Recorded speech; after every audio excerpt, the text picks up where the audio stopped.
Teman-teman, sahabat-sahabat semuanya, sekali lagi izin menyapa kembali. Assalamualaikum warahmatullahi wabarakatuh. Selamat siang, salam sejahtera untuk kita semuanya. Ini khususnya nih senang banget teman-teman semuanya bisa hadir di sini. Tadi di awal ternyata ada sedikit kendala di Zoom-nya ya yang bisa masuk hanya 100 tadi. Sekarang udah dibuka, udah lebih banyak lagi. So appreciate teman-teman yang sudah hadir siang hari ini, teman-teman dari korporasi, pelaku inovasi, yang udah nggak sabar pengen belajar bareng di sini. Tadi sempat juga dengar obrolan dengan Bartno ya. Banyak dari teman-teman yang pengen serius gitu nerapin inovasi, tapi gimana caranya? Masih kendala dengan budaya, kendala dengan sistem, kendala dengan anggaran gitu. Nah hari ini teman-teman, sahabat-sahabat semuanya kita akan ngomongin inovasi. Um, Memang kalau kita ngomongin inovasi itu nggak ada habisnya lah. Banyak banget perspektif yang kita bisa pakai untuk kita bahas inovasi. Nah, untuk hari ini, izin untuk kita ngebahas inovasi dalam konteks pola berpikirnya. Um, Nanti di kesempatan yang lain, insya Allah kita akan punya kesempatan untuk ngobrolin inovasi terkait dengan gimana cara jalanin proyek inovasinya, gimana cara ngebangun budayanya, gimana supaya nanti sistem inovasi di perusahaan itu bisa berjalan dengan baik. Kayak tadi kan sempat ada yang curhat tuh ya, inovasi di tempat saya itu cuma teater aja gitu, cuma pas event aja, tapi kalau selesai event udah selesai. Nah, banyak banget kalau kita ngomongin inovasi, PR-nya kita tuh banyak banget. Nah, siang hari ini akan kita bahas dari perspektif cara berpikir tadi. Dan enaknya, ya, atau keunggulannya ketika kita ngomongin cara berpikir, adalah ini sepenuhnya ada dalam kontrol kita. Kalau kita bicara tentang sistem, penganggaran inovasi, itu banyak yang itu di luar kendali kita ya. Sistemnya belum ada, mau buat sistemnya butuh waktu, butuh approval dari banyak orang. Anggarannya belum ada, tergantung dari kondisi finansial. Bahkan budaya inovasi itu juga prosesnya kan agak panjang. Nah, yang enak kalau kita ngomongin cara berpikir adalah kalau kita mau sekarang juga kita bisa. Ya. Dan ini bukan hanya bisa dilakukan oleh sekelompok orang di perusahaan, tapi semua karyawan pun bisa. Dan cara berpikir ini yang nantinya akan jadi cikal bakal munculnya gelombang tsunami inovasi. Kalau saya ngomong tsunami kayaknya negatif ya, padahal maksud saya adalah akan muncul banyak sekali ide-ide yang nantinya akan bisa berujung menjadi sebuah inovasi. Dan ini adalah modal besar bagi perusahaan manapun juga untuk kemudian nanti bisa menyelesaikan banyak masalah-masalah, creating value di dunia yang semakin nggak jelas ini. Ya, dan itulah sebabnya tema dari siang hari ini, judul gedenya adalah Innovative Thinking. Cuman kalau teman-teman lihat di subjudulnya, ini kita ngomongin unusual thinking sebenarnya. Cara berpikir yang itu nggak biasa. Dan itu yang jadi alasan kenapa saya undang sahabat saya Mas Sandito di sini. Beliau adalah country lead untuk Zoho Indonesia. Karena Zoho dalam pandangan perspektif saya adalah sebuah perusahaan yang unusual. Kemarin saya punya kesempatan berangkat ke Austin, Texas untuk menghadiri acaranya Zoho League di sana. Ketemu langsung sama foundernya Sridhar Wembu, ngobrol langsung dengan dia, dan kata unusual itu muncul berkali-kali ketika dia naik ke atas panggung, ketika kita ngobrol, dan semakin jelas di mata saya bahwa Zoho ini unusual banget nih. Ya, unusualnya di mana? Nanti Mas Andito yang akan cerita. Dia yang lebih lebih kompeten untuk cerita itu ya. Tapi yang menarik, kenapa justru di dunia seperti sekarang ini, Zoho itu justru lagi naik daun? Karena dunia di mana kita hidup sekarang ini juga dunia yang unusual. Jadi teman-teman semuanya, kalau kita sadar bahwa sekarang itu dunia itu semakin unusual, semakin nggak biasa, dari semua aspek. Customer kita nggak biasa, vendor kita nggak biasa, market nggak biasa, makroekonomi nggak biasa.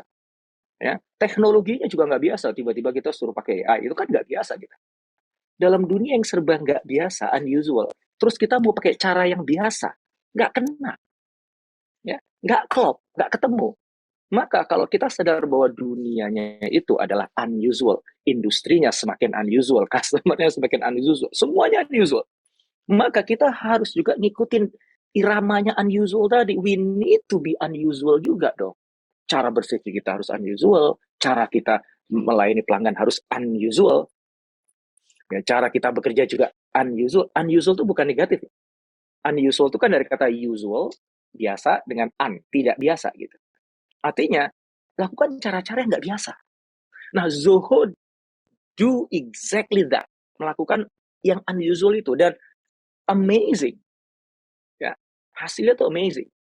Di tengah kondisi kompetisi yang udah berdarah-darah di dunia software, CRM, dan lain sebagainya, Zoho punya posisi yang kuat dan unik di saat yang sama. Kenapa? Karena unusualnya tadi. Ya. Nah, saya izin nganterin 15 menit mungkin yang paling lama 20 menit sebelum nanti Mas Andito akan share bagaimana Zoho dengan unusualnya itu akhirnya bisa ngambil posisi yang tepat di market dan akhirnya bisa menaklukkan pasar. Ya. Nah, saya akan share slide ya, mohon izin teman-teman semuanya. Saya ingin mulai obrolan kita ini dengan sebuah framework. Dan nanti saya akan jelaskan kenapa kok saya memilih framework ini untuk jadi bahasan kita di siang hari ini. Kelihatan ya? Oke. Ini adalah framework yang namanya Cynefin. Cynefin itu nama orang. Ya. Sorry. Ya. Dan itu kemudian diformulasikan oleh Snowden di 1999. What's so special about this framework? Ini framework yang menurut saya itu sederhana. Tapi di saat yang sama capturing challenges yang banyak dimiliki orang at a very basic level. Jadi ini sebenarnya kalau kita bicara framework ini nggak canggih-canggih amat gitu. Ini bukan sesuatu yang dikeluarkan oleh sebuah consulting besar yang very complex dan sebagainya, nggak gitu. Justru malah simplicity dari framework ini yang capture my attention. So apa sih Cynefin framework ini? Ini sebuah framework sederhana untuk membantu kita menentukan bagaimana kita approaching sebuah permasalahan yang itu match dengan kondisi yang memang di mana masalah itu ada. Karena beda kondisi, beda pendekatan. Nah, banyak dari kita pakai satu pendekatan untuk semua jenis kondisi. Ketika dulu lean itu naik daun ya, mau lean production, lean startup, dan itu nge-hype gitu ya, dan otomatis kita jadi berpikir bahwa everything must be lean. Salah nggak? Nggak salah sih, tapi dibilang tepat juga nggak, karena tidak selalu semuanya harus lean sebenarnya. Tapi karena everybody's talking about lean, so everyone start doing lean. Ketika kemudian orang bilang innovation, disruptive innovation, wah kayaknya seolah-olah semuanya harus disruptive innovation. Iya nggak sih? um, Termasuk 5 tahun yang lalu ketika startup lagi naik daun gitu. So every company itu kayak harus jadi startup gitu. Nah, ada kecenderungan kita manusia itu untuk FOMO kayak gitu ya, untuk kebawa dengan hype yang ada, dan akhirnya risikonya adalah kita gunakan satu approach yang sama, satu cara yang sama untuk menyelesaikan masalah dalam kondisi yang beda-beda. Kesimpulannya apa? Ya kesimpulannya akhirnya nggak akan menghasilkan output yang paling maksimal. Dan karena kita ngomongin inovasi sekarang, kesalahan berpikir tadi itu akhirnya membuat inovasi itu punya nama jelek jadi di beberapa perusahaan. Maksudnya gimana? Karena perusahaan lagi ngomongin inovasi terus-menerus, BOD selalu campaigning inovasi, ini inovasi sana gitu. Semua orang harus innovate. Dan akhirnya, semua orang memang berupaya untuk berinovasi. Termasuk di area-area yang sebenarnya nggak perlu inovasi. Hal yang simple, yang obvious. Terus didekati dengan pendekatan inovasi. Ya akhirnya besar pasak dibandingkan dia. Akhirnya dia capek sendiri. Padahal nggak harus pakai inovasi gitu. Terus juga seringkali dipertentangkan. Misalnya design thinking sebagai salah satu pendekatan inovasi. Dipertentangkan dengan Six Sigma sebagai salah satu pendekatan quality improvement atau lean quality management. Mana yang lebih bagus? Loh, ini nggak bisa begitu. Six Sigma ada tempatnya sendiri. Design thinking ada tempatnya sendiri. Gitu. So, di dunia yang sekarang ini, yang tidak jelas ini, clarity, kemampuan kita secara jelas untuk bisa membaca situasi dengan baik. Kemudian, dari pemahaman atas situasi itu, menetapkan approach apa yang paling tepat untuk situasi A, situasi B, situasi C. Itu menjadi kunci. Supaya kita nanti nggak besar pasak daripada tiang tadi, nggak capek sendiri, nggak ada hasilnya, dan akhirnya mungkin berujung kepada sebuah gumpalan salju membesar yang tadinya tuh sebenarnya hal sepele, jadi hal besar yang sampai buat direksi harus turun tangan. Waduh, itu berapi banget. Ya nggak? Oke, sekarang kita lihat 4 kuadran yang ada di sini ya, di Cynefin ini. Kita mulai dari yang kanan bawah. Ya. Itu ada tulisannya obvious di situ. Abaikan tulisan-tulisan yang ada di bawah tulisan obvious, complicated, complex, chaotic. Ya, mungkin another time saya akan cerita maksudnya apa. Nah, pada kesempatan kali ini karena waktunya nggak banyak, saya ingin ingin bahas gagasan besarnya dulu. Ya. Di kuadran kanan bawah, obvious, ini adalah kuadran yang mewakili kondisi atau situasi di mana kita ketemu sebuah masalah yang masalahnya itu udah jelas. Solusinya pun udah jelas sebenarnya. Misalnya gini, sekarang lagi musim hujan nih. Buat di rumah kita kok plafonnya sering mengenang air dan netes airnya. Duh, udah masalah nih. Lagi tidur itu tiba-tiba malam-malam ketetesan muka kita dengan air yang mengenang kemudian netes dari plafon di kamar tidur kita. Oke, so the problem itu udah jelas. Apa itu? Ya pasti air yang genang itu datangnya dari genteng yang bocor. Ya nggak? Oke, so solusinya apa? Udah jelas solusinya. Ya ganti gentengnya atau tambel di sana. Toolsnya sudah ada, materialnya sudah ada, tata caranya sudah ada. It is well known. Bahkan best practice cara numbernya juga udah ada. Nah, dalam kondisi seperti ini, nggak usah inovasi.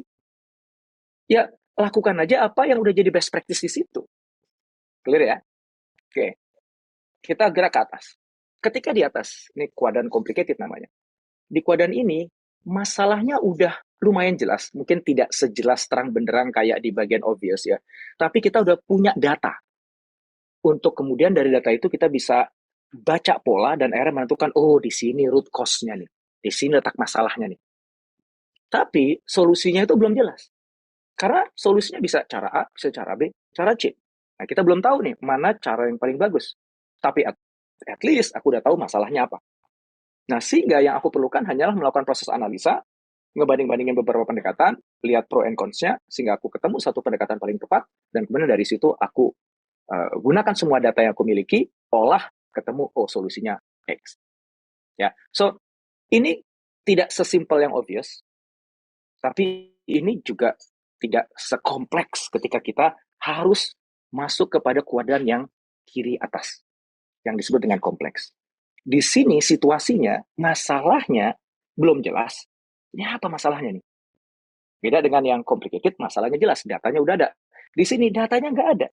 Jadi ketika pun kita mau analisa data yang existing sekarang, nggak bisa, karena datanya nggak ada. Kita masih harus kumpulin datanya dulu. Ya. Nah, sehingga karena kita nggak tahu masalahnya apa, kita bingung menyelesaikan masalahnya. Dan dari situ, obviously ya, solusinya juga belum ada dong. Ya kan? Nah, dalam kondisi seperti ini, di mana kita sendiri aja nggak jelas masalahnya apa, yang kita tahu mungkin cuma sinyal-sinyalnya, gejala-gejalanya aja kita tahu. Data mungkin ada, tapi scattered. Dia nggak obvious, nggak kelihatan polanya secara langsung. Terus pertanyaannya gimana kita bisa solving the problem kalau kita sendiri nggak tahu the actual problemnya itu apa yang harus kita selesaikan. Nah di sini pendekatannya beda dengan yang di complicated. Karena jangan-jangan paket-paket solusi yang ada, teknik-teknik solusi yang ada might not work di sini. Dan kita pun juga ada dalam posisi kalaupun kita merasa punya tools-tools untuk problem solving misalnya, kita nggak tahu tools yang mana yang harus dipakai karena kita nggak jelas juga masalahnya apa.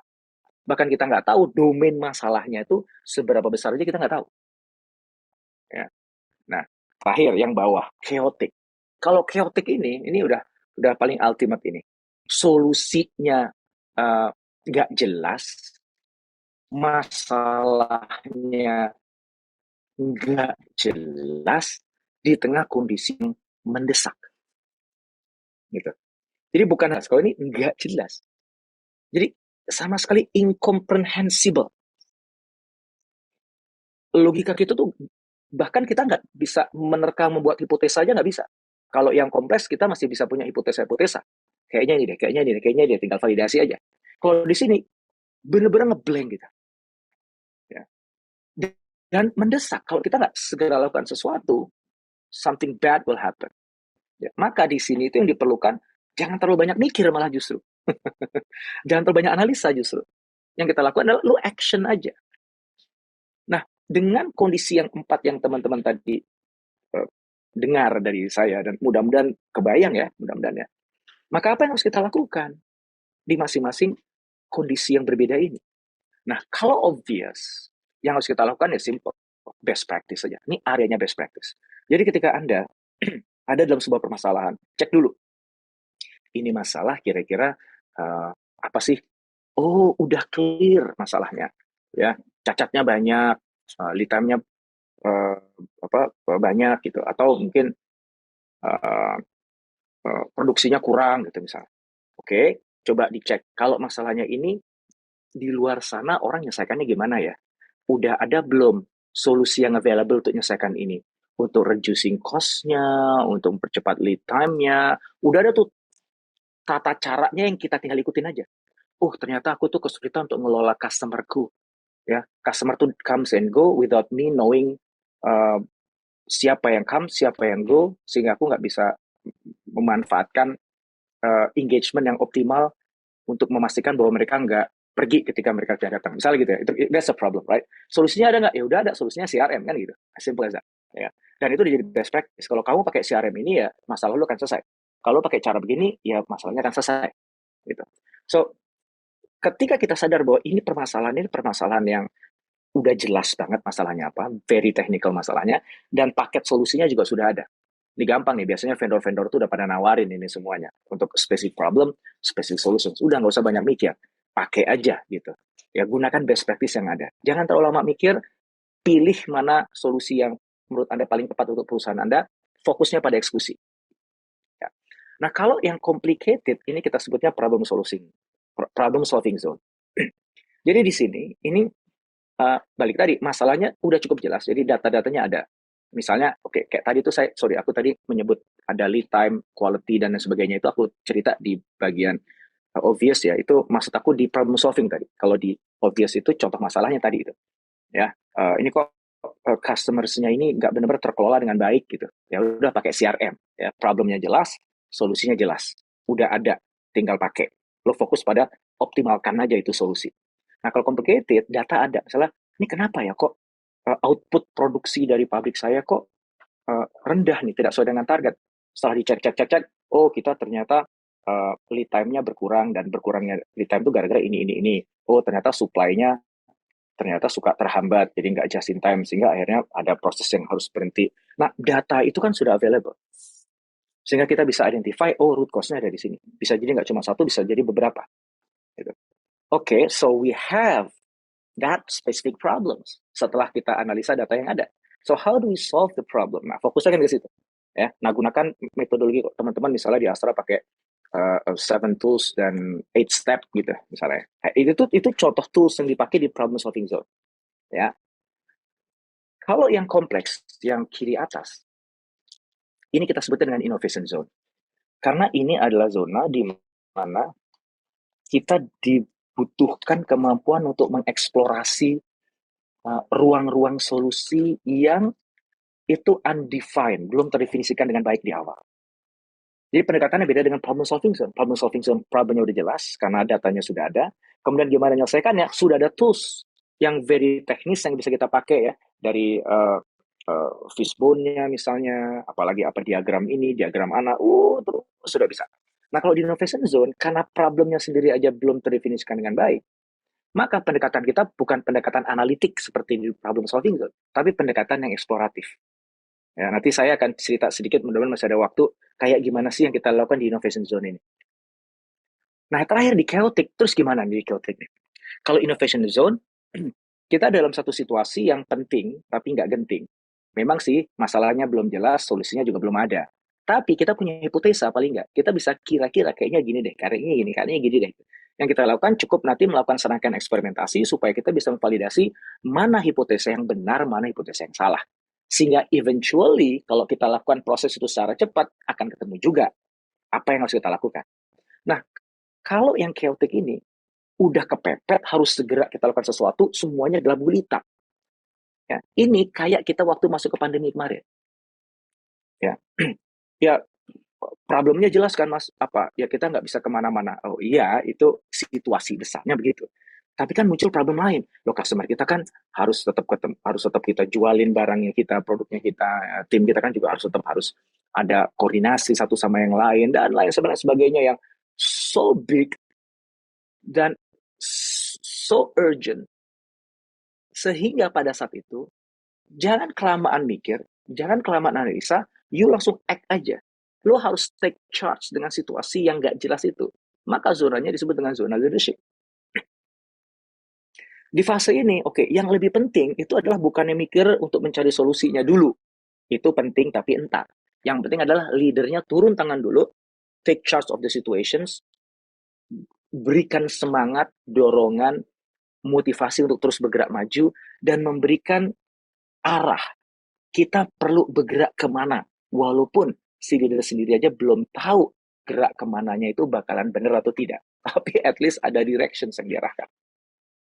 So, ini mudah-mudahan bisa ngebantu teman-teman ngelihat, iya ya, ternyata beda situasi, beda pendekatan. Dan aku nggak bisa pukul rata menggunakan satu pendekatan yang sama dengan semua situasi yang ada. Dan dalam situasi yang unusual ini, semua zona ini itu terjadi kerap kali di satu waktu yang sama. Untuk isu A, zonanya best practice. Isu B, innovation. Isu C, problem solving. Isu D, leadership ternyata. Gitu. Nah, kita sebagai leader harus pinter-pinter nih. Ya, dalam kondisi ini, gue masuknya kemana? Di sini, approach-nya apa? Gitu. Ya. Nah, sekarang saya ingin fokus hanya kepada yang kompleks. Ini, tadi Mbak Retno sempat menyebut istilah innovative thinking ya. Itu adalah sebuah pendekatan yang kita formulasikan di CIAS, itu sebuah modul pelatihan tepatnya, yang kita bisa berikan ke teman-teman semuanya atau ke tim teman-teman semuanya untuk ngebantu teman-teman itu mampu memainkan peran yang tepat dan menjalankan aktivitas yang paling efektif untuk bisa ketemu sebuah solusi yang fokusnya pada yang di atas. Jadi kompleks dan complicated itu kita gabung jadi satu. Ada dua teknik yang kita pakai, satu untuk complicated, satu untuk kompleks. Tapi kesemuanya itu supaya sederhana kita kasih nama inovatif thinking. Untuk yang chaotic, obvious kita nggak ajarin, kita nggak masukkan ke dalam modul ya, karena leadership itu ada modulnya sendiri yang obvious best practice yang nggak usah diajarin, lo tinggal pakai yang udah ada aja kan gitu. Tapi untuk yang complicated dan kompleks ini, seringkali orang tuh gampang, bingung gitu. Ketika dia ada dalam situasi yang complicated, dia ada dalam situasi yang kompleks. Nah, kita punya framework sederhana, basisnya di Cinefin ini, tapi kita kembangkan lagi, kalau complicated harusnya gimana, kalau kompleks harusnya kayak gimana. Ya, mulai dengan dia identifikasi dulu, wah situasiku ini complicated, ya udah kamu pakai pendekatan ini. Wah situasiku ini kompleks, ya udah kamu pakai pendekatan ini. Nah, saya ingin zoom in cepat aja untuk fokus kepada yang kompleks, sekedar untuk berikan gambaran pada teman-teman semuanya apa yang perlu kita lakukan ketika kita ada dalam situasi yang kompleks itu. Ya, masalahnya belum jelas, solusinya juga belum ada gitu. Tapi setidaknya kita bisa nebak-nebak lah, ada hipotesa yang kita bisa buat. So, I think analogi yang tepat adalah ketika kita disuruh untuk thinking out of the box gitu. Ada kata box itu sendiri sebenarnya udah ngebatasin gitu ya. Jadi the way to go is ya udahlah, don't even think about the box gitu. Ya, sehingga kita nggak perlu nebak-nebak kita nih di luar atau di dalam kotak ya. So get rid of the box, just explore aja. But how do we explore itu? Itu yang menjadi kunci. Ya. Ini jalannya. Jadi ada 3 tahapan yang perlu dilakukan oleh seseorang yang ada di dalam kuadran innovation zone tadi. Dan the goal adalah mencari novel path, jalur baru yang itu bisa membuat mereka menemukan either sebuah solusi yang sangat-sangat novel, sangat-sangat baru berbeda, atau sebuah value yang sangat-sangat tinggi dari path yang baru ini. 3 tahapan: explore, develop, dan test and refine. So I'm gonna go very quickly di sini. Mulai dari yang explore. Explore itu artinya apa? Kita mulai dari empathy dulu. So, kita perlu tahu situasinya ini kayak gimana sih. Nah, kalau kita ngelihat situasi, kita ngelihatnya harus dari perspektif orangnya. Karena apapun yang terjadi di dalam perusahaan, aktornya itu selalu manusia. So, misalnya, kenapa kok churn rate kita kok tinggi sekali nih? Gitu. Nah, problemnya apa? Problemnya perusahaan? Bukan, itu problemnya manusia. Siapa manusianya? Ya si customer yang churn tadi. Ya, kan apapun yang terjadi pada perusahaan kita, apakah produktivitas kita turun, turnover kita naik, churn rate customer itu tinggi, itu semuanya kan pelakunya kan manusia. Kalau churn rate-nya tinggi, ya berarti pelakunya siapa nih? Ya si customer kan, karena customer yang meninggalkan kita kan, sehingga churn rate-nya tinggi. Turnover tinggi, pelakunya siapa nih? Karyawan kita. Kan gitu kan. Produksinya kok ngedrop, siapa pelakunya? Ya orang yang ada di dalam lini produksi, yang ngebuat kenapa produksi turun. So, Kalau dalam pendekatan inovasi yang kita yakini di Cias, everything must start dari manusianya. Karena pelakunya manusia. Ya. Jadi yang berbuat salahnya itu manusia. Yang punya impian harapan manusia. Yang terhambat itu manusia. Yang harus dibantu itu manusia. Kenapa? Karena at the end of the day, manusialah yang bisa ngebuat kemudian churn-nya jadi rendah. Turnover-nya jadi rendah. Produktivitasnya jadi naik. Gitu. Maka dalam inovasi, supaya kita nggak kejebak hanya fokus pada teknologi canggih-canggihan. Ngikutin pesaing, pengen buat apa. Lagi trennya ini, ada kita ikut-ikutan. Kita ingin hindari itu semuanya. So, kita fokus kepada what matters most. Siapa? Si customers. Customer itu balik lagi bisa end user-nya kita, customer yang beli barangnya kita atau produknya kita atau karyawan kita tuh internal customer kita juga. Ya. So, identifying sebenarnya problem ini muncul itu sumbernya ada di mana sih? Ya. Nah, sumbernya adalah si customer tadi kan. Ketika ketemu customer langsung kita lakukan serangkaian aktivitas interview, observasi atau immerse yang ujung-ujungnya kita jadi memahami ya, apa yang menjadi pemicu kenapa akhirnya perilaku dia itu mengakibatkan hal-hal yang kita tidak inginkan tadi. Ya, produktivitasnya turun, churn-nya tinggi, turnover tinggi. Dari pemahaman itu kita jadi tahu, oh ternyata si customer memutuskan untuk meninggalkan perusahaan kita. Itu karena ini tuh, dia ngalamin pain ini. Dia punya keinginan gains yang nggak terpenuhi, makanya dia pindah. Oh, employee ini turnover-nya tinggi, dia keluar. Kenapa? Oh, ternyata dia punya pain ini ketika kerja di perusahaan. Ternyata ada gain yang diharapkan ya dia nggak dapetin. Oke. Nah, dengan memahami si customer tadi apa pain dan gain-nya, kita bisa kemudian mendefinisikan apa present state dan desired state-nya. Desired state itu berarti kita pengennya tuh si customer-nya gimana, kita pengennya tuh si employee-nya kayak gimana. Tapi realitanya sekarang begini. Dengan kita bisa ngelihat perbedaan konkret antara kondisi sekarang dan kondisi yang diinginkan, dari situlah kita bisa mulai melakukan ideation. Ideation itu sebenarnya sesederhana, hal-hal apa saja yang bisa kita lakukan agar supaya kita bisa memindahkan si customer dari posisi di present state ke posisi desired state. Nah, karena kita udah clear titik poin awalnya dan titik akhirnya, kita bisa eksplorasi tuh jalur mana yang bisa kita pakai. Dan itu akan muncul banyak sekali ideas. Ide satu dengan lain kita coba connect-kan satu sama lain sehingga mengumpulkan atau mewujudkan ide-ide baru yang lebih brilian, yang lebih breakthrough gitu. Ketika kekumpul banyak ide, kemudian kita mulai pilah dan pilih sehingga kemudian dari pilah-pilih menggunakan kaidah highest impact, easiest to do, kita kemudian bisa ada beberapa ide yang menurut kita itu paling bagus untuk bisa beneran mindahin dari PS ke DS-nya tadi. Ya, PS DS-nya siapa? Manusianya, orangnya. So everything selalu baliknya kepada manusianya. Dan kenapa kok saya balik lagi ngomongin kepada manusia ya? Karena kalau kita balik lagi nih, kebanyakan dari kita tuh fokusnya kalau ketika mau inovasi itu bukan pada orangnya. Ya. Tapi pada kompetitor, kita cuma ngikutin larinya dia doang, kita always be followers dan kita nggak akan pernah menang lawan dia. Teknologi nggak selalu teknologi itu creating value, ya itu cuma keren-kerenan aja. But people, if you focus on people, people itu yang bring money ke dalam perusahaan. Kalau dia customer dia yang bayar, kalau dia employee dia yang creating value bagi customer sehingga customer mau bayar kan gitu. So it's always good to focus on people. Idenya harus atau eksplorasi idenya harus berputar pada apa yang bisa aku lakukan untuk membantu si manusia tadi pindah dari present state-nya dia ke desired state-nya dia. Sehingga kalau dia sampai ke desired state itu, dia akan loyal sama kita. Dia akan happy, dia akan belanja kepada kita. Ya. Nah, kemudian kalau misalnya udah dapat ide-ide, kekumpul ya dari tadi banyak 100, tertinggal misalnya 3 gitu misalnya. Yang kita anggap itu paling potensial. Nah, 3 terus kita testing. Ya, kita uji coba, ada mekanisme uji cobanya, apa yang harus diuji coba itu ada semuanya. Nah, dari situ kita mulai mengerucut kepada solusi yang lebih spesifik lagi. Dengan uji coba itu kita dapat feedback yang banyak, kita lakukan refining, kita lakukan perbaikan. Sehingga akhirnya at the end of the day, kita tahu ada satu pendekatan, satu cara, satu teknik yang itu beneran bisa solving the problems, dan itu bukan berdasarkan tebak-tebakan tapi berdasarkan hasil iterasi berkali-kali yang sudah semakin lama semakin tervalidasi kebenarannya. Ya, itulah yang perlu dilakukan di zona inovasi. Nggak ada straight test yang jelas. Yang ada adalah dugaan-dugaan. Nah, dari dugaan itu kita harus lakukan eksperimentasi untuk menguji coba mana yang benar, mana yang nggak benar. Dan kita belajar dalam prosesnya sampai akhirnya mengerucut pada satu pilihan solusi yang itu sudah tervalidasi bahwa itu solusi yang terbaik. Tanpa adanya eksperimentasi uji coba tadi yang diawali dengan empati tadi, sehingga muncul banyak ide dari empati tadi, mengerucut tanpa ada proses itu, kita nggak akan sampai kepada solusi yang terbaik di situ.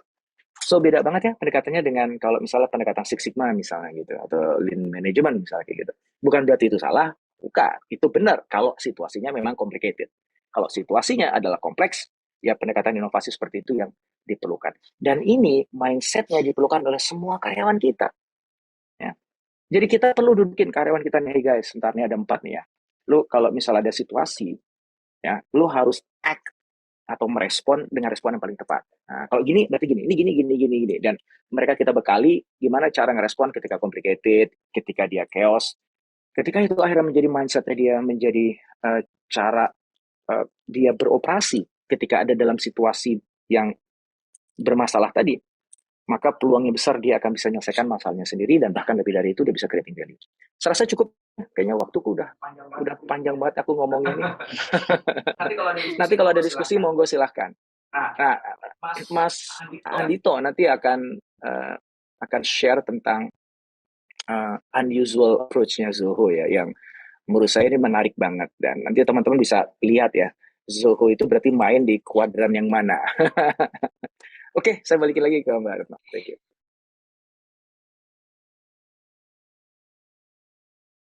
Oke, selamat siang semuanya. Semoga selalu sehat ya. Ini saya lihat banyak di beberapa kota yang berbeda ya. Senang kita akhirnya bisa kumpul di sesi siang ini. Semoga teman-teman selalu sehat. Ini saya lihat di chat ada beberapa yang sepertinya saya udah kenal nih, kayak ada Pak Angki ya. Oke, Pak Angki, jumpa lagi ya Pak. Sudah pernah ketemu seperti saya dengan Pak Angki dan ada juga yang sudah pernah menggunakan Zoho dari Pak Yusef juga menyampaikan kalau sudah pernah pakai Zoho Form. So really glad untuk bisa terhubung dengan teman-teman semua untuk kita di sini bisa saling sharing ya terkait dengan apa yang sudah Zoho lakukan, terutama tadi sudah sempat disinggung sama Coach Indra kalau seandainya we are living in the unusual situation, in the unusual condition gitu kan. Dan Coach Indra kemarin juga sempat terbang ke Austin di acaranya Zoho, di mana beliau bisa bertemu dengan founder dan CEO-nya Zoho untuk bisa ngobrol langsung terkait dengan Zoho unusual approach-nya itu seperti apa sih, bagaimana cara kita itu memandang sebuah bisnis, bagaimana cara kita itu memandang customer, bagaimana cara kita memandang employee kita, sehingga at the end kolaborasi antara apa yang kita lakukan di dalam produknya kita dengan customer-nya kita dan dengan employee-nya kita itu berbuah ke dalam suatu kesuksesan. Dan untuk itu saya izin untuk sharing screen.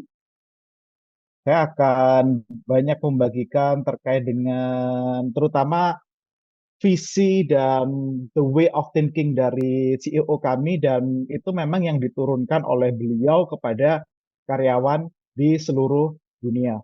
Dan kalau seandainya banyak dari teman-teman di sini yang mungkin masih belum kenal tentang Zoho itu apa sih, saya mau share sedikit dulu ya tentang siapa itu Zoho supaya ada pepatah kan, kenal maka tak sayang. Jadi Zoho sendiri kita sudah berdiri itu lebih dari 25 tahun dan didirikan itu di tahun 96. Jadi sudah kalau di tahun sekarang berarti sudah 27 28 tahun kita sudah berdiri. Dan Zoho sendiri kita punya 5 main business unit. Yang pertama, yaitu yang kita dirikan pertama di tahun 2002, yaitu Manage Engine. Ini lebih ke IT operation, IT security. Kemudian di tahun 2005 kita meluncurkan brand yaitu As a Zoho, yang teman-teman mungkin sudah ada yang kenal, ada yang pakai Zoho Form ataupun pakai aplikasi Zoho yang lainnya. Yang kita lebih banyak berkecimpung itu di dalam business and collaboration software. Kemudian di dalam 3 tahun, 4 tahun terakhir ini kita juga meluncurkan beberapa bisnis unit baru seperti Control, Trend Central, dan Zakia juga. Dan Zoho sendiri, we can proudly say bahwa kita adalah a software company. Jadi kita sebagai perusahaan yang membuat software dan menyediakan software untuk bisnis bisa berjalan lebih efisien, untuk bisnis bisa berjalan lebih efektif. Dan Zoho sendiri at our size, jadi Zoho sendiri kita sudah berada di banyak negara, but we still a private company. Nanti saya akan jelaskan kenapa dia masih tetap private dan we choose as a private companies, itu sebagai salah satu unusual thinkingnya kita. yang nanti akan saya share the reason behind dan juga dampaknya seperti apa. Dan kemudian yang kedua, kita juga selalu menempatkan privacy pengguna as a top our priority, dan kita selalu committed untuk yang namanya inovasi. Kita selalu mengeluarkan inovasi-inovasi terbaru, dan kita dedicated to our customer, communities, and employees. Dan kita tidak, karena we are a private company, jadi kita tidak serve our shareholder. Itu salah satu yang jadi luxurious things ketika kita ada di Zoho. Dan Zoho sendiri, kita sudah digunakan lebih dari 100 juta pengguna di seluruh dunia, dengan jumlah karyawan lebih dari 15.000 di Indonesia sendiri. Untuk bisnis Zoho, kita sudah berdiri sejak 3 tahun lalu di tahun 2021, dan as of now kita punya sekitar 22-23 karyawan dan keep growing setiap tahunnya. Dan sampai akhir tahun ini saya pun juga masih planning untuk hire beberapa employees lagi untuk support grow dari bisnis kita yang ada di Indonesia. Dan untuk kehadirannya, kita sudah ada di lebih dari 23 negara di seluruh dunia, termasuk di Indonesia. Kantor kita ada di Cibubur. Kalau misalkan teman-teman yang berada di Cibubur, bisa untuk kita bisa ngobrol ke kantor, bisa datang untuk kita bisa diskusi di sana.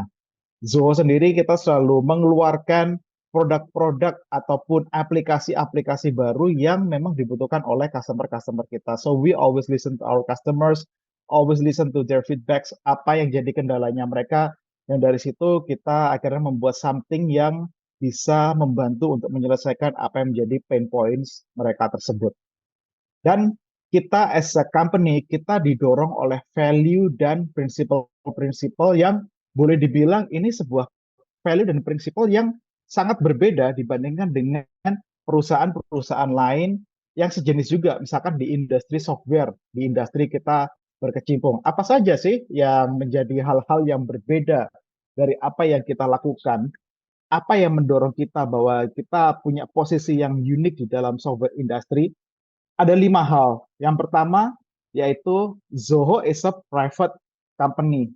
Private company dalam artian kita tidak terlisted di bursa saham manapun. Itu yang pertama. Dan yang kedua, sejak tahun 96 sampai sekarang, we are a bootstrap company. Jadi kita sama sekali tidak mendapatkan pendanaan dari investor luar. Dan kita selalu mengutamakan customer kita dibandingkan dengan profitability. Kemudian prinsipal yang kedua yaitu terkait dengan apa yang selalu kita pegang dan kita yakini bahwa ini sesuatu yang baik, yaitu semua produk yang tadi saya sempat sharekan sepintas tadi, mulai dari tahun 2005 hingga tahun sekarang 2024, all the products itu semuanya kita build from the scratch. Ada alasan behind-nya, nanti akan saya explore lebih lanjut kenapa kita memilih seperti itu. Dan yang ketiga yaitu terkait dengan privacy and security, di mana kita selalu menjunjung tinggi yang namanya privacy dan security. Kita menghilangkan semua third party cookies di websitenya kita, dan kita juga punya komitmen untuk tidak menjual data pelanggan di dalam platformnya kita. Kemudian yang keempat, Zoho punya prinsip bahwa kita punya talent. Talent itu perlu kita nurture. Nurture-nya dengan cara apa? Kita punya yang namanya program itu Zoho School for Learning. Apa itu Zoho School for Learning? Akan saya share lebih detail nanti. Dan kalaupun saatnya kita butuh untuk merekrut, let's say someone yang lebih experience, kita akan rekrut mereka dengan cara yang berbeda. Kita akan rekrut bukan dengan cara yang sama, dengan menggunakan hal-hal yang mungkin menurut orang lain itu nggak baik gitu kan. Tapi buat kita, that's something that we do. Dan itu juga yang saya implementasikan di Zoho Indonesia. Nanti saya juga akan share beberapa use case, beberapa hal yang menarik yang terkait saya lakukan di Zoho Indonesia, yang itu terinfluence juga dari prinsipal kami secara global. Dan yang terakhir yaitu kita punya inisiatif namanya Transnational Localism, di mana kami di Zoho berusaha untuk membuat talent itu nggak hanya berada di kota besar, tapi juga di rural atau di daerah yang ya kalau kita bilang di Indonesia itu di pelosok pedesaan. Dan di sana kita bisa buktikan bahwa we can build something great, we can build something excellent.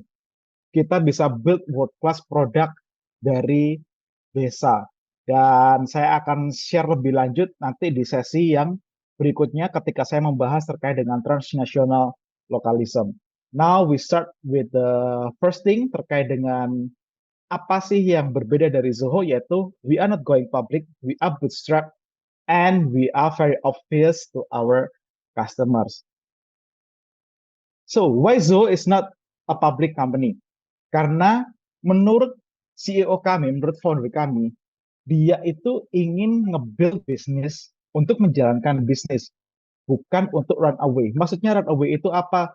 Kalau kita lihat sekarang-sekarang ini terutama banyak founder-founder startup yang ketika mereka itu bikin startup, tujuannya untuk apa sih? Tujuannya untuk mereka supaya they are getting rich, supaya mereka nanti bisa dapat seri A, seri B, seri C, dan at the end mereka bisa IPO. IPO itu sebagai salah satu jalan untuk exit way-nya mereka, untuk mereka bisa keluar dari bisnis. So, they are trying to make them wealthy by running away from their business. Jadi mereka mau build business itu not for the sake to build business, tapi supaya mereka itu bisa run away and get some money on their backs. Jadi prinsip yang sangat common sekali terjadi terutama sebelum terjadinya tech winter, di mana founder banyak sekali bikin startup baru, mereka minta pendanaan, dan at the end mereka exit, either itu lewat akuisisi ataupun lewat IPO. Dan ini yang tidak diharapkan oleh founder kita, Sridhar Vembu. Jadi ketika dia membuat Zoho, dia ingin bahwa ini itu berjalan untuk jangka waktu yang lama. Dan dia nggak kepingin untuk dia bisa melepaskan bisnisnya dengan cara IPO. So, he doesn't want to run away from the business that he built. Kemudian, reason yang kedua, dia bilang bahwa dengan being private atau tidak berada di bursa saham ataupun mendapatkan investor dari luar, dia punya kebebasan untuk bisa investasi jangka panjang. Ada beberapa contoh yang nanti akan saya sampaikan terkait dengan investment untuk long termnya seperti apa sih. Tapi pada prinsipnya, ketika kita mendapatkan pendanaan atau ketika kita going public, pasti dari investor itu mereka akan menuntut untuk either sahamnya mereka itu naik ataupun valuasi perusahaannya itu meningkat, gitu kan. Dan semakin cepat semakin baik. Sehingga para investor ini kecenderungannya mereka itu tidak punya enough passion untuk mereka melihat secara long term. Padahal si Sridhar ini dia punya visi yang sangat jangka panjang. Dan dia nggak kepingin visinya dia itu harus dikorbankan dengan dia mendapatkan pendanaan dari investor ataupun menjadi public company. Jadi dia prefer untuk being private supaya dia punya kebebasan untuk bisa berinvestasi, untuk bisa mewujudkan mimpinya, meskipun mimpinya itu baru bisa kejadian mungkin 10 tahun lagi atau 15 tahun lagi, or more than that. Tapi dia punya kebebasan untuk melakukan hal tersebut tanpa dia harus mengorbankan kepentingan-kepentingan yang lainnya. Selain itu, kalau kita seandainya terlalu fokus kepada valuasi, mungkin kalau ya teman-teman di sini sering kayak misalkan bermain saham gitu, you may realize bahwa sebenarnya valuasi itu is just what on the paper. Jadi itu sebenarnya hanya nilai di atas kerja saja. Itu nggak mencerminkan sebenarnya secara perusahaan sendiri itu dia seberapa profitable atau tidak sih, karena ya kita banyak melihat gitu kan, perusahaan-perusahaan yang mereka nggak profitable pun valuasi mereka bisa sangat tinggi, dan valuasi ini sangat volatile sekali, bisa naiknya sangat cepat dan bisa turunnya juga sangat cepat. Kita sudah lihat banyak sekali case yang seperti ini. Let's say saham yang tiba-tiba naik sehari atau dalam 1 minggu, kemudian tiba-tiba langsung turun dalam minggu berikutnya. Dan valuasi ini sangat tidak baik untuk kita membuat suatu keputusan, terutama jika itu terkait dengan pelanggan ataupun terkait dengan employees. Satu case yang paling tepat, contoh kayak misalkan kita pernah lihat ada perusahaan tech giant yang they are very profitable, secara valuation mereka juga sudah gede, but they still lay off employees. Why? Kenapa? Karena valuasinya mereka itu trennya turun. Dan they make the decision untuk lay off employee for the sake of shareholder interest only. Jadi mereka membuat keputusan itu ya berdasarkan tuntutan dari shareholdernya. Shareholdernya kepingin valuasi perusahaannya itu naik, dan yang dia bisa lakukan apa? Ya lay off employee, sehingga beritanya jadi baik, dia lay off employee, dia mendapat quote and quote mendapatkan inisiatif untuk cost saving, sehingga akhirnya valuasi perusahaannya bisa meningkat lagi, dapat citra yang baik lagi. This is something yang sebenarnya kurang baik dan kurang relevan. Karena itu CEO kami berpikir bahwa kalau dia tetap untuk being private, dia nggak peduli terkait dengan yang namanya valuasi. Sehingga any decision he make will focus on customer and will focus on his employees. Jadi yang setiap keputusan-keputusannya dia itu selalu berdasarkan dua ini. Apakah itu benefit ke customer-nya dia atau benefit ke employees. So he don't care at all dengan shareholder, karena we have the luxury untuk being private. Itu salah satu yang mendasari kenapa kok tetap as a private company. So, ini tadi yang contoh yang saya berikan. Jadi CEO kami itu mengatakan, I don't understand why company cut cost, especially when they are very profitable. Jadi banyak sekali perusahaan-perusahaan, ya not only one, kita dengar di beberapa bulan sebelumnya ada some companies, they are very big, they are very profitable, they are cash rich, tapi at the same time mereka lay off employee a lot. So itu sungguh sangat disayangkan. Dan dan fortunately, untungnya CEO-nya Zoho itu tidak berada pada kondisi yang demikian. Dan I'm lucky juga untuk bisa di Zoho, karena so far I never experience Zoho doing any layoff to their employees. Meskipun dalam saat kondisi situasi yang sulit pun, our CEO make komitmen bahwa dia nggak mau melakukan yang namanya layoff, as long as bisnisnya itu masih tetap profitable. Itu yang dia sampaikan. And again, itu bisa terjadi kalau seandainya Zoho still a private company. Dan alasan lainnya bahwa sukses dan profitability itu sebenarnya adalah hasil ketika kita fokus kepada customer dan employee. Ini yang jadi mindset dari CEO kami, bahwa profitability itu is a outcome, bukan objektif yang harus dicapai. Jadi kalau seandainya objektif kita itu menyenangkan customer dan menyenangkan employee, ya at the end maka kita akan bisa sukses dan kita akan profitable. Jadi mindset itu yang selalu dipakai. Kenapa ketika Zoho membuat any decision, selalu itu on the interest of customer dan employee. So you can be a company listed on the stock, ataupun perusahaan-perusahaan yang mungkin kayak di kantornya masih di ruko-ruko, tapi itu bukan sebagai indikator seberapa profitable bisnisnya mereka. Bisa jadi mereka yang berada di bursa saham tidak seprofitable mereka yang berada di ruko, karena saya kenal dengan beberapa owner dari bisnis yang dia menjalankan bisnisnya itu ya memang dari ruko, tapi omsetnya itu luar biasa. Omsetnya itu justru mengalahkan mereka yang sudah berada di bursa saham. So it's something yang sometimes nggak masuk akal, tapi ya that's happen gitu kan. So kita nggak bisa menjustify bahwa mereka yang berada di bursa saham itu ya mereka yang sukses dan mereka yang profitable. Tidak selalu seperti itu. So ada banyak sekali kisah-kisah yang seperti itu. Jadi banyak sekali mereka yang gembar-gembor, tapi at the end mereka nggak profitable. Tapi ada yang sama sekali below the radar, tapi dia justru omsetnya ratusan miliar. Dan keputusan apakah public and staying private itu ya is a business decision gitu kan.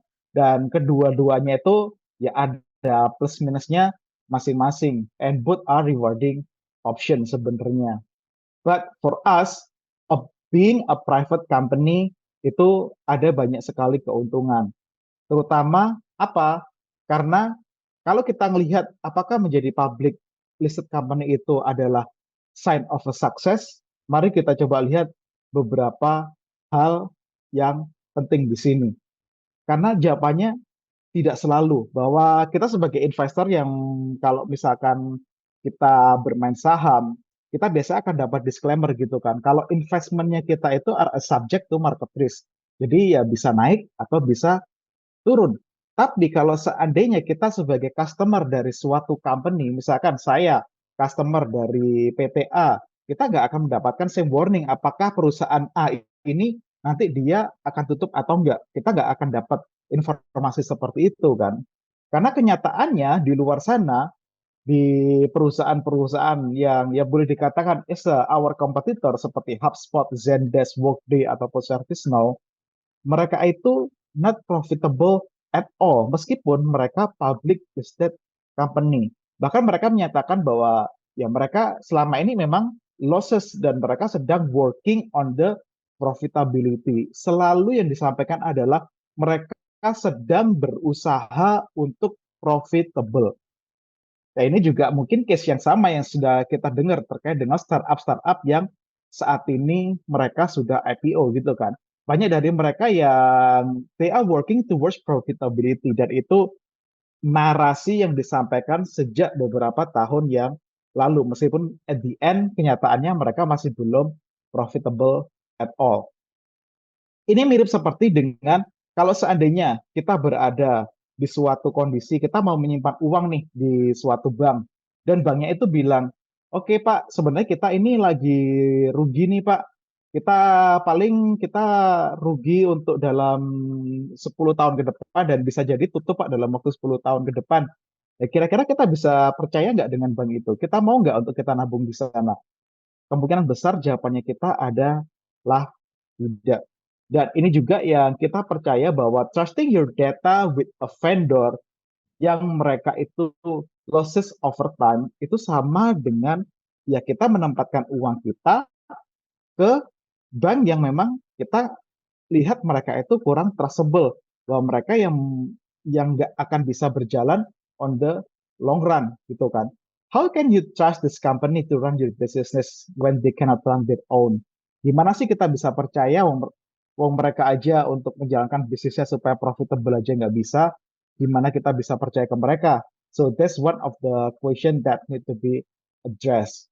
Dan reality check yang kedua antara public dengan being private adalah terkait dengan short-term popularity versus long-term stability.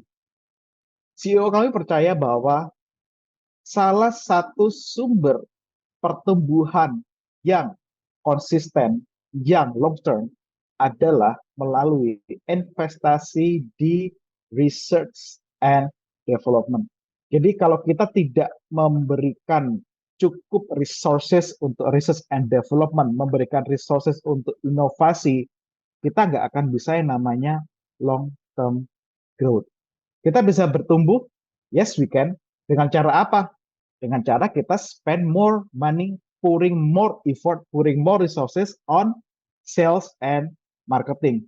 Bisnis ini yang dilakukan oleh our competitor.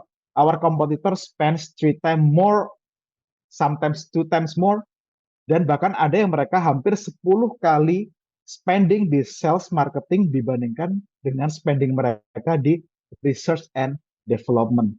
So yang jadi pertanyaan adalah apakah perusahaan-perusahaan ini is a software company yang mereka itu berusaha untuk berinovasi dan memberikan produk-produk yang terbaik, atau they are just sales company yang mereka jualan teknologi. So it's two different things gitu kan. Kalau seandainya they are tech company, ya mereka fokus untuk mengembangkan produknya. Tapi kalau seandainya mereka a sales company yang jualan teknologi, ya mereka fokusnya untuk ke jualan. Dan di Zoho kami prefer sebagai tech company yang kita fokus more on the R&D rather than on the sales and marketing. Jadi untuk spending kita di R&D itu 3 sampai 4 kali lipat dibandingkan dengan spending kita di sales and marketing. Ini kebalikan dari apa yang kompetitor-kompetitor kita lakukan. Dan harapannya mereka kalau seandainya mereka pump more money, pump more resources on the sales marketing, mereka berusaha untuk mendapatkan yang namanya market share. But the truth is, nggak ada sebenarnya mereka yang bisa dapat market share itu dalam jangka waktu yang lama. Apalagi di era seperti sekarang ini. Semuanya itu serba cepat pergantiannya. Ya, sebagai contoh, Nokia dan BlackBerry yang dulu leader di smartphone tergantikan dengan Apple dan Samsung. Hotmail dan Yahoo, mereka yang sangat populer di email sebelumnya, mereka terkalahkan dengan Google. IBM dan Microsoft, mereka yang awalnya itu sangat oke, revenue-nya oke dari PC market, dari laptop, dari desktop, tapi mereka akhirnya harus kalah dari Apple ataupun dari Lenovo, ataupun juga dari Salesforce, mereka yang leader, mereka yang memperkenalkan cloud solution CRM, tapi mereka harus kehilangan banyak market karena salah satunya inovasi mereka yang kurang.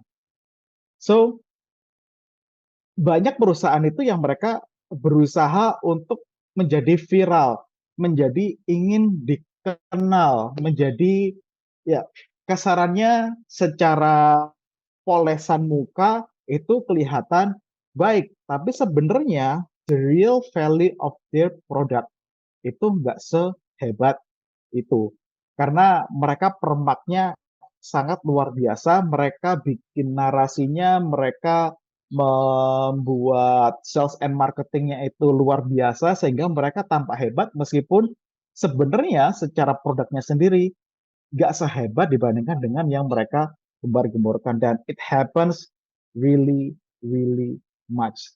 So, ini juga yang dikatakan oleh Sridhar di dalam suatu wawancara, karena ketika being in the public company, maka dia akan terus dihadapkan yang namanya pressure secara konsisten on the quarterly basis. Pasti si investor itu minta report quarteran, minta report half year, dan minta report juga untuk tahunan. Ini sebagai contoh, 3 sampai 4 tahun lalu profit Zoho itu berkurang hingga 50%. Kenapa? Karena dia invest sangat banyak di teknologi dan dia invest sangat banyak di R&D. Dan kalau seandainya dia berada di public company, maka dia harus mempertanggungjawabkan itu kan di depan pemegang saham kan. Bahwa dia, kenapa kok dia lebih memilih untuk R&D, kenapa dia harus memilih untuk inovasi dibandingkan dia harus mengejar yang namanya profitability. Dan dia tidak mau hal itu terjadi. Dia tetap mau investment itu jalan, R&D-nya dia itu jalan tanpa dia dibebani dengan pressure dari pemegang saham untuk bisa mencapai visinya dia. Dan yang ketiga, inovasi itu sangat jarang terjadi. Contoh, Salesforce, salah satu kompetitor kita. Mereka sudah menghabiskan lebih dari 60 billion atau 60 miliar US dollar itu untuk akuisisi. Tujuannya untuk apa? Untuk nambah fitur-fitur baru di tempat mereka. So it's sometimes like not make sense at all. They are software company. Padahal kalau mereka pengen bikin fitur baru atau mereka pengen menambah produk baru, they have to develop themselves. Tapi Salesforce they are taking another path, yaitu untuk mereka acquire. Mereka pilih cara yang instan. But is that an innovation? No, it's not an innovation. Itu mereka berusaha untuk salah satunya dengan remove yang namanya competition. It's not innovation. Dan mereka yang tidak innovate, you can name it, many of them are fail. Mereka yang tidak memberikan banyak resources, banyak waktu, dan banyak peluang untuk research and development, untuk inovasi, mereka nggak akan bisa bertahan lama. Dan kalau terkait dengan ini, kalau Bapak Ibu suka nonton Netflix, saran saya cek juga salah satu seri Netflix terkait dengan Valeant. Valeant itu is a pharmaceutical company. Di satu series Netflix yang berjudul Dirty Money, mereka membahas tentang Valeant. Salah satu kegagalan Valeant adalah karena mereka tidak spending on R&D. Valeant itu pharmaceutical company, which is typical pharmaceutical company itu mereka spending sekitar 15% revenue untuk R&D. Tapi mereka hanya spend 2,5%. Sisanya untuk apa? Sisanya untuk akuisisi. And they are fail. Jadi bisa silakan ditonton. Itu juga banyak pembelajaran-pembelajaran yang menarik juga yang bisa dilihat dari series dari Netflix tersebut. Oke. Izin remind juga Pak Andita, waktu kita 5 menit lagi. Oh, 5 menit lagi. Aduh, cepat Ya. sekali. Oke. Kemudian your data is not secure, so it is scattered. Jadi ketika kita kayak misalkan subscribe untuk SaaS gitu ya, kita tidak hanya subscribe di SaaS tersebut, tapi juga kita subscribe untuk di cloud services-nya, kita subscribe di tempat-tempat yang lainnya. Jadi kita tidak ingin seperti itu. How can the vendor claim your data is safe? Padahal datanya itu sendiri itu tidak dikelola oleh mereka, itu dikelola oleh pihak lain. Jadi itu yang membuat kita memikirkan kenapa kok kita itu tetap being private. Kemudian alasan yang kedua, all the software yang kita punya itu semuanya kita build. Kenapa seperti itu? Karena our CEO pingin bahwa kita create a full business suite. Dan ketika dia membuat Zoho, dia udah tahu bahwa dia bakalan membuat full business suite ini sendiri di dalam aplikasinya dia. And semua aplikasi-aplikasi Zoho yang ada di sales, marketing, semuanya itu kita build from the scratch dan dengan menggunakan teknologi stack yang sama. And the next question is, kenapa sih kok harus kita develop sendiri? Kenapa kok nggak kita acquire aja? Toh kompetitor juga acquire gitu kan? Kenapa kok kita harus bingung-bingung bikin sendiri? One of the main reason adalah kita nggak kepingin aplikasi-aplikasinya kita itu istilahnya dia berceceran, tapi kita pingin membuat itu sebagai suatu unified application. Aplikasi yang bisa provide unified experience dan data flow-nya itu bisa seamless antara satu aplikasi dengan aplikasi yang lainnya. Jadi bukan aplikasi yang tambal sulam yang dia untuk marketing pakai apa, sales pakai apa, kemudian finance pakai apa yang berbeda-beda, bukannya seperti itu. Kita tidak ingin yang tampilan rumahnya atau tampilan softwarenya itu yang acak-acakan, yang banyak perbedaannya. Dan bedanya apa sih antara unification dengan integration? Kalau teman-teman sering menggunakan aplikasi seperti Grab ataupun Gojek, kalau pilih menu untuk car, kalian akan terdirect ke menu lain, yaitu sub menunya, dan itu very smooth on the transition, gitu kan. Karena apa? Karena untuk car, express, kemudian ride, itu semuanya di-develop oleh Grab sendiri. Tapi kalau seandainya pilih misalkan hotel booking, di mana mereka kerjasama dengan partner, maka akan diarahkan ke platform yang berbeda, which is secara experience itu sama sekali berbeda. Dan ini hal yang tidak ingin kita lakukan gitu. Dan semuanya itu berawal dari visi di 2007, kemudian kita tahu bahwa saat itu belum ada yang namanya super apps, dan sekarang ini semua software industri itu mereka ke arah yang sama.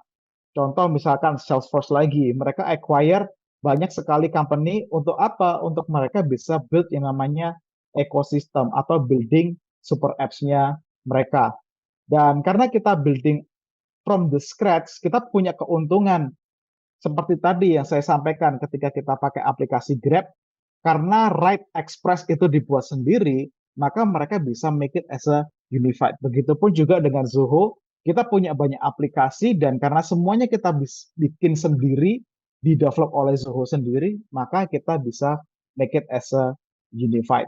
Dan semuanya itu akhirnya bisa kita lakukan dan diluncurkan sebagai platform yang namanya Zoho One as a unified platform, di mana has breadth, experience, depth, dan juga dari sisi value-nya juga. Ini saya skip, saya percepat aja, saya akan lanjut ke yang berikutnya yaitu di Zoho kita privacy and security above all. Privacy is our core philosophy.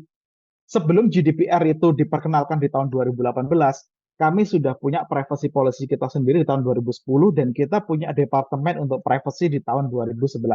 So we can proudly say we take your privacy seriously, bahkan sebelum government terutama kayak di Indonesia gitu ya, bahkan sebelum pemerintah Indonesia itu memikirkan bahwa oh kita butuh nih yang namanya privacy.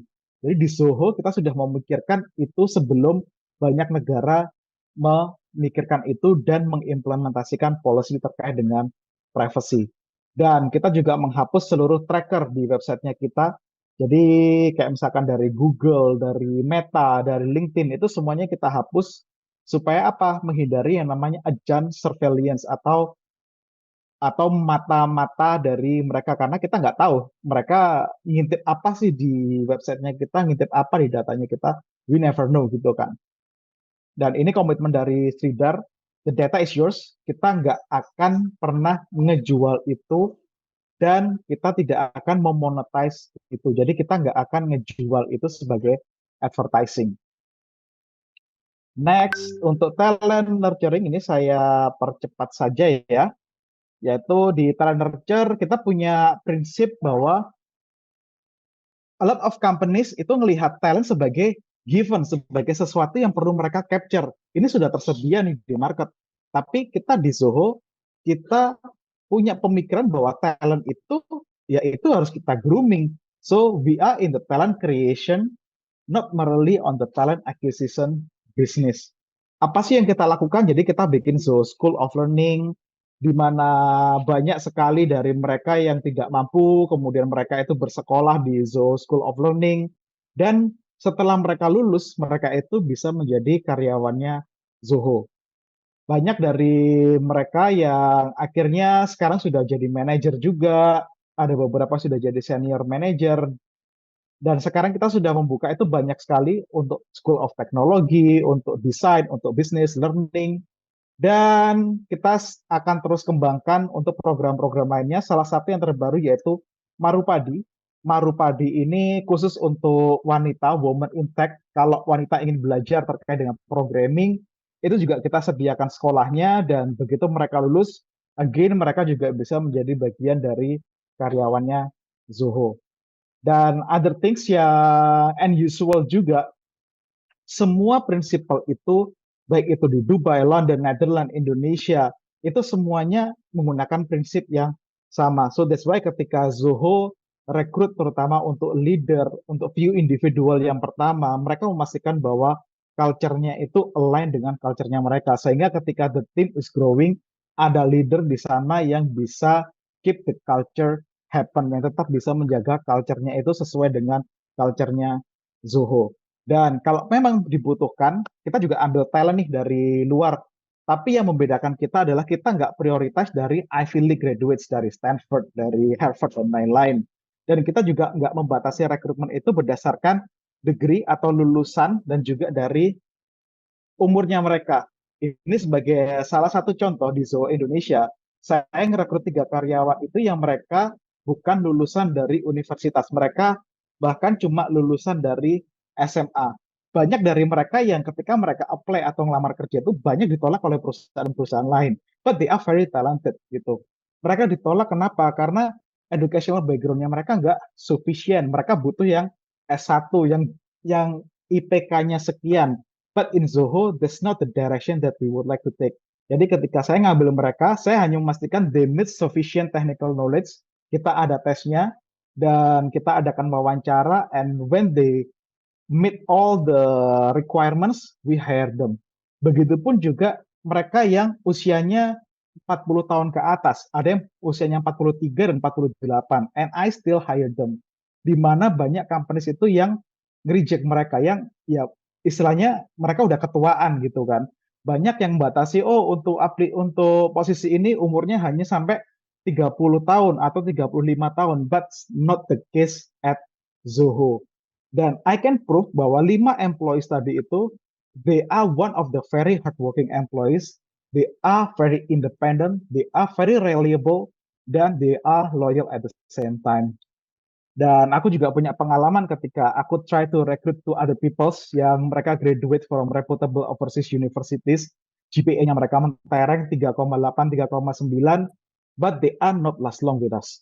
Mereka cuma tahan 1 tahun ataupun 2 tahun. So it's not kind of employees that we would like to hire at Zoho. So what I learned is talented people doesn't determine by their age or where they came from or what universities they graduate. So it's not matter at all. As long as they have shared the same value, they meet the requirement, that's enough for us.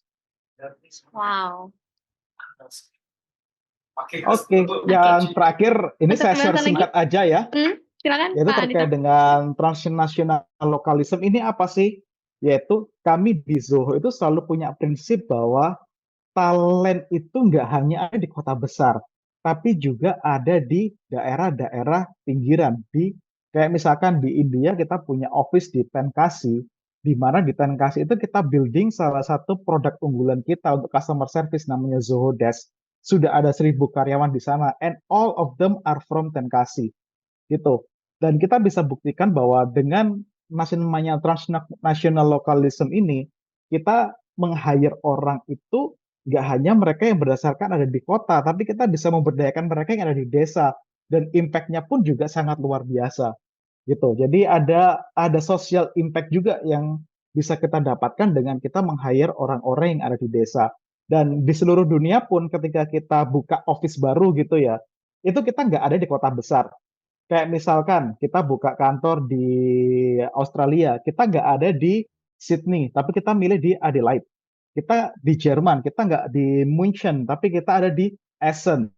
Di US yang kemarin Coach Indra datang, itu juga bukan di Silicon Valley tempatnya software companies gitu kan, tempatnya Google, tempatnya Microsoft berada, tapi kita ada di Texas, di daerah istilahnya farming area gitu kan, yang di daerah pedesaan. Bahkan di Indonesia pun kita juga kantor kita masuknya itu di wilayah Kabupaten Bogor. Kita bukan ada di Sudirman atau kita bukan ada di Kuningan. Karena apa ya? Karena filosofi kita seperti itu.